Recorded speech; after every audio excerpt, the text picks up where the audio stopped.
To another video. Today we're going to take a look at the NASDAQ, the SNP500, as well as the US30 from a technical as well as a fundamental and order flow perspective. Now, if you're new to the channel, a sub would be appreciated as I provide valuable educational content on a daily basis. And if you enjoy the content, please smash the like button for the YouTube algorithm. And as always, let me know down in the comments below exactly what it is that you would like for me to cover in my next video. But before we get started, as always, today's video is sponsored by none other than the FXC Academy. Joining the FXC Academy, you'll get access to the beginners course, intermediate course, the experts course, meet the trader 4 and 5, understanding how that works. Also, you'll get market research videos. They also provide signals on a daily basis, as well as an economical calendar, ebooks that comes in there as well as how to manage your risk as well. Now, it is a yearly subscription and it is quite affordable for the content that you receive. So it's like a earn while you learn kind of thing, which is good because you get the education and you get to learn how to make money every day in the market as well. Now, today we are going to take a look at the stock market in general as well. Now, firstly, we are going to take a look at the yield curve for the US dollar. Now, when the yield curve normally drops as low, that normally hints a recession. Now, you're probably sitting there thinking, okay, but what does this mean for us? Why do you say that the stock market's gonna crash again? Well, ladies and gentlemen, before we get to how this is gonna happen, I need you to understand and listen to me properly. Now, in order for you to understand the state of the economy and how the recession is going to impact investors, you need to understand what a business cycle is. Now, the business cycle basically just refers to fluctuation in the economy activity that an economy experience over a period of time. Now, normally at the peak of the business cycle, the economy is healthy, it looks nice, it's growing, stock prices are just doing good, Apple is selling iPhones left, right, and center, and the stock prices is sitting at an all-time high. Now, during the recession phase of the business cycle, income and employment decline, stock prices fall as companies struggle to sustain profitability. Now, a sign that the economy has normally entered a business cycle phase is when stock prices increase after a significant decline. Now, that is exactly what we saw on the stocks. Now, we're going to get to those guys right now. This is the US yield curve. This normally signals a recession for the market. We're going to go back over here in 89, right? This is when the crash happened in 89, when the yield curve dropped to this level over here. Then after that, we had the Y2K tech bubble that appeared at this level as well. Then right here we had the financial crisis of 2007 and 2008. Guess what? Yes, you guessed it, not too long ago we had the COVID-19 situation as well. And what do we have now? We've got the Ukraine and Russia situation. But guess what?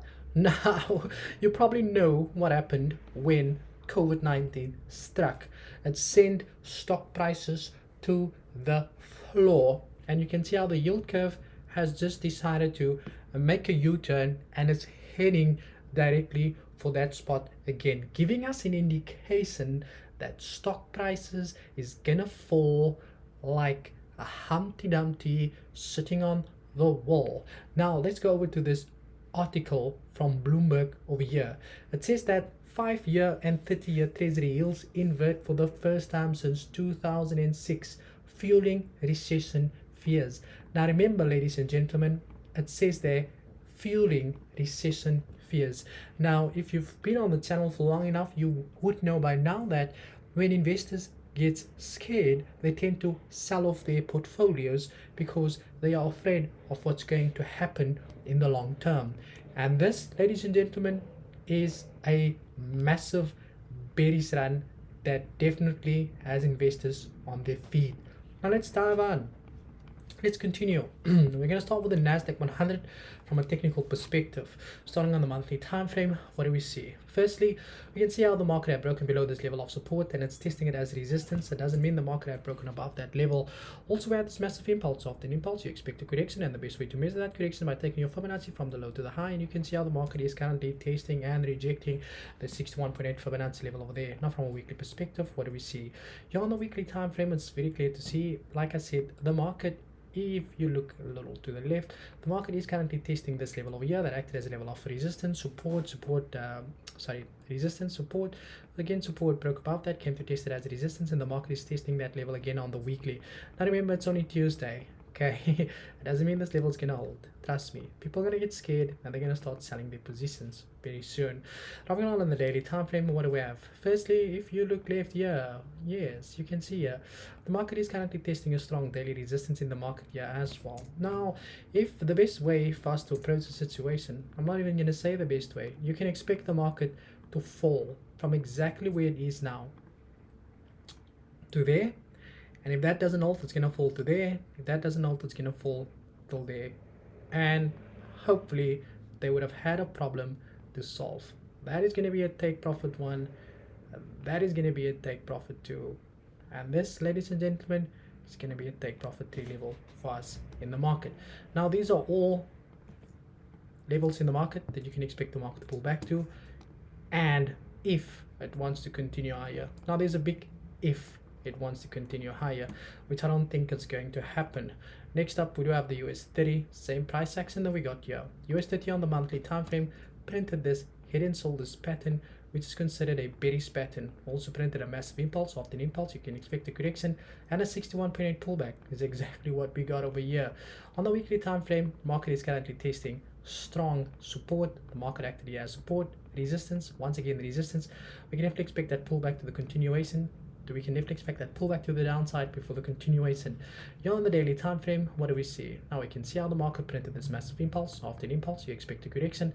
The best way to measure that correction is by taking your Fibonacci from the low to the high.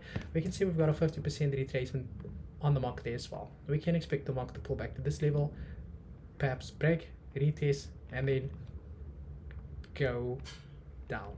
Sorry about that, guys. There we go. So the pullback is expected definitely to the 50% first. From there, we can definitely monitor the price action from that level and decide if the market's going to drop below that, come for the retest, and then continue lower there as well. Next up, we've got the SNP500, same price action here. Firstly, we can see that the S&P 500 is currently testing this level over here. Now this level over here acted as a level of resistance. Market broke above that, came to test as support, broke below that. Market is now testing this level that you see here once again as resistance again. That is potentially also a 61.8 pullback if you take your Fibonacci from the high to the low. Well, slightly higher above the 61.8, but this pullback is also expected in the market. Now if you drop down on the weekly time frame, what do we see? On this level over here acted as a strong level of support. Market broke below that, came to test it as resistance for the first time. And if you drop down on the daily time frame, what do we see? Now here on the daily time frame, the market had printed this last bit of structure that it had created over here. Now this level over here is currently acting as a level of support, and once support gets broken, resistance, once resistance gets broken, it becomes support. We can definitely expect the market from where it is now to start to pull back to that level, maybe continue higher, but break below that level and then continue lower there as well. Now the next thing we are going to look at is the commitment of traders. So what the big banks, hedge funds and institutions are doing in the market. Firstly, we are going to look at the S&P 500, which is the US 500. And based on the last report, it's no question that we can see hedge funds came in and they closed 18,870 of their buy positions, and they added plus 12,404 selling positions. Next up, excuse me. Next up here, we've got the Dow Jones over here, right? And we can see based of the last report, they actually came in and they added 10,000 long positions. Sorry about that. They actually closed 4,493 longs, and they also closed some selling positions.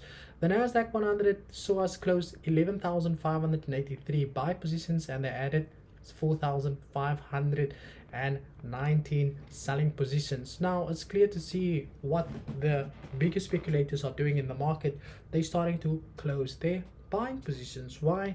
Because when they get scared, they tend to close their positions in the market, giving us an indication that not once, but not twice, and not thrice, the market, stock market, is gonna fall once again. Once, twice, 3 times, 4 times. Now that's number 5. Well, ladies and gentlemen, if you enjoyed the video, please smash the like button for the YouTube algorithm, and go tell all of your friends. The stock market It's gonna crash once again. And thank you for your time. And as always, cheers for ears.